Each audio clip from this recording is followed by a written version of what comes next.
नमस्कार, स्वागत है आपका हमारे चैनल पर। मैं हूं आपके साथ शिप्रा सैनी। एनसीपी चीफ शरद पवार ने राजधानी दिल्ली में केंद्रीय गृह और सहकारी मंत्री अमित शाह से मुलाकात की है। सहकारिता क्षेत्र में किए गए घोटालों की जांच से शरद पवार डर चुके हैं, ये मुलाकात यही बयां कर रही है। और एनसीपी ने भी ये कहा है कि दरअसल सहकारिता क्षेत्र में कुछ चिंताओं को लेकर चर्चा हुई है। तो शरद पवार एक बार फिर से दिल्ली पहुंचे हैं और उन्होंने केंद्रीय गृह और सहकारी मंत्री अमित शाह से मुलाकात की है। करीब 45 मिनट तक ये मीटिंग जो है दोनों नेताओं के बीच चली। आपको बता दें, इससे पहले शरद पवार 17 जुलाई को प्रधानमंत्री नरेंद्र मोदी से भी मुलाकात कर चुके हैं। दरअसल सहकारिता मंत्रालय का कार्यभार हाल ही में गृह मंत्री अमित शाह को सौंपा गया और उसके बाद से पवार एंड फैमिली के हाथ पांव फूले हुए हैं। शरद पवार डरे हुए हैं जाहिर तौर पर, क्योंकि महाराष्ट्र में जिस तरीके से सहकारिता संस्थाओं पर शरद पवार और उनकी पूरी फैमिली ने कब्जा किया हुआ है, उसके बाद अब जांच का डर शरद पवार को सता रहा है। आने वाले वक्त में मुश्किलें उनके लिए बढ़ सकती हैं। पहले ही ईडी सहकारिता संस्थान में बड़े घोटाले में महाराष्ट्र में जांच कर रही है और आने वाले वक्त में भी मुश्किलें शरद पवार की बढ़ सकती हैं। तो हाल ही में मोदी मंत्रिमंडल का विस्तार हुआ, जिसमें सहकारिता मंत्रालय अस्तित्व में आया और इस मंत्रालय का कार्यभार केंद्रीय गृह मंत्री अमित शाह को सौंपा गया। लेकिन उसके बाद से शरद पवार की बौखलाहट भी सामने आई थी। इस पर उन्होंने नाराजगी जाहिर करते हुए यह दावा किया था कि राज्य में सहकारिता विभाग में नियम कानून महाराष्ट्र के कानून के हिसाब से चलते हैं और महाराष्ट्र विधानसभा द्वारा ड्राफ्ट किए गए कानून में हस्तक्षेप करने का केंद्र सरकार को कोई अधिकार नहीं है। ये बात शरद पवार की ओर से कही गई थी, लेकिन आज जिस तरीके से केंद्रीय गृह और सहकारी मंत्री अमित शाह से उनकी मुलाकात हुई है, उसके बाद लगातार ये समझा जा रहा है कि शरद पवार पर जो मुश्किल, जो संकट मंडरा रहा है, कहीं ना कहीं उसके निपटारे के लिए ही वो अमित शाह से मुलाकात करने के लिए पहुंचे थे। क्योंकि सहकारी संस्थानों की जो अच्छी पकड़ महाराष्ट्र में है, उस पर दरअसल नेताओं का कब्जा है, उस पर पवार एंड फैमिली का कब्जा है। और यही वजह है कि अब चूंकि जो सहकारी मंत्री है वो अमित शाह को बनाया गया है, जो कि सहकारिता क्षेत्र में एक अच्छा अनुभव रखते हैं और वो महाराष्ट्र से लेकर केरल तक सहकारी संस्थाओं में जो बड़े घोटाले, बड़े भ्रष्टाचार किए गए हैं, उनका कहीं ना कहीं जांच आने वाले वक्त में हो सकती है। और यही डर है शरद पवार को, जिस सिलसिले में यह मुलाकात मानी जा रही है। लेकिन इस मुलाकात को लेकर दरअसल लगातार अलग अलग कयास लगाए जा रहे थे कि आखिर किस मकसद से मुलाकात हुई है। लेकिन आपको बता दें, इस पर एनसीपी नेता नवाब मलिक का बयान सामने आया है। उन्होंने प्रेस कॉन्फ्रेंस करते हुए ये स्पष्ट किया है कि केंद्रीय गृह मंत्री और सहकारी मंत्री अमित शाह से शरद पवार की मुलाकात का सिर्फ और सिर्फ एक ही कारण है कि कोऑपरेटिव बैंकिंग की स्वायत्तता से जुड़ा प्रश्न, इस बारे में हमारी एक ही चिंता है। जिस तरह से नए नियम बनाए गए हैं, उससे हमें लगता है कि कोऑपरेटिव बैंक की स्वायत्तता प्रभावित होगी। ये नवाब मलिक की ओर से कहा गया है। उन्होंने कहा है कि पहले जो प्रधानमंत्री नरेंद्र मोदी से शरद पवार ने मुलाकात की थी, वो भी इसी सिलसिले में मुलाकात हुई थी। यानी एनसीपी भी इस बात को मान रही है कि कॉर्पोरेटिव बैंक में जो बड़े भ्रष्टाचार उनकी तरफ से किए गए हैं, शरद पवार ने किए हैं, कहीं ना कहीं उसी सिलसिले में ये मुलाकात हो रही है।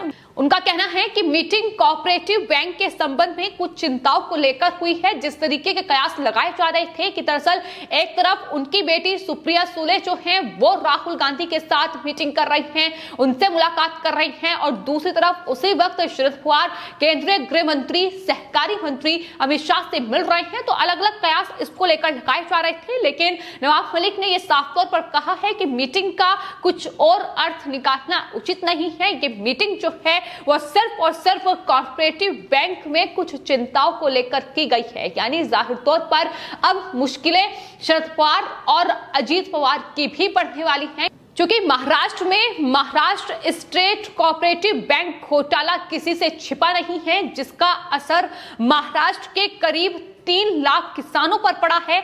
25,000 करोड़ रुपए का ये घोटाला है जो महाराष्ट्र के सहकारिता और कृषि क्षेत्र पर बड़ा दुष्प्रभाव कहीं ना कहीं इसके चलते पड़ा है, जिसमें अजीत पवार सवालों के घेरे में हैं, जो कि महाराष्ट्र के उप मुख्यमंत्री हैं और शरद पवार के भतीजे हैं। तो ये इस घोटाले में आरोपी हैं, जिसके हाल ही में एक चीनी मिल को भी सीज किया गया था। करीब 65 करोड़ का इस घोटाले में अजीत पवार फंसे थे और ईडी फिलहाल इस पूरे मामले की जांच कर रही है। तो महाराष्ट्र में महाराष्ट्र कोऑपरेटिव बैंक घोटाला, जो कि 25,000 करोड़ रुपए का घोटाला है और जिसके चलते पीड़ित किसान जो हैं उनकी संख्या 3 लाख है, जिस पर इस घोटाले का असर पड़ा है। तो कितने बड़े घोटाले और भ्रष्टाचार सहकारी संस्थाओं में महाराष्ट्र में शरद पवार और उनके परिवार की ओर से किए गए हैं, ये उसका एक बहुत बड़ा उदाहरण है। और यही माना जा रहा है कि जिस तरीके से महाराष्ट्र में ये तमाम सहकारी संस्थाओं में कहीं ना कहीं शरद पवार ने इस तरीके से कब्जा किया हुआ है, उनके ही जो विधायक हैं उन्होंने कहीं ना कहीं सहकारी संस्थाओं पर कब्जा किया हुआ है। आने वाले वक्त में ये तमाम जो चेहरे हैं, तमाम लोग हैं, इनके लिए मुश्किलें बढ़ सकती हैं, ये जांच के घेरे में आ सकते हैं। और यही वजह है कि ये मुलाकात केंद्रीय गृह और सहकारी मंत्री अमित शाह से शरद पवार की हुई है। आपको ये बता दें कि केंद्रीय गृह मंत्री अमित शाह सहकारिता क्षेत्र में काम करने का एक अच्छा अनुभव रखते हैं और साल 2000 में ही अहमदाबाद जिला सहकारी बैंक के वो अध्यक्ष बन गए थे और जो बैंक उस वक्त बंद होने की कगार पर था, लेकिन अमित शाह के पद संभालने के बाद 1 साल के अंदर ही उस बैंक ने सिर्फ 20 करोड़ 28 लाख का घाटा ही पूरा नहीं किया, बल्कि बैंक को 6 करोड़ 60 लाख रुपए के फायदे में भी लाकर खड़ा कर दिया। और गुजरात एक ऐसा राज्य है जहां सहकारिता में बीजेपी की एक मजबूत पकड़ है और गृह मंत्री अमित शाह को सहकारिता क्षेत्र का एक अच्छा अनुभव है।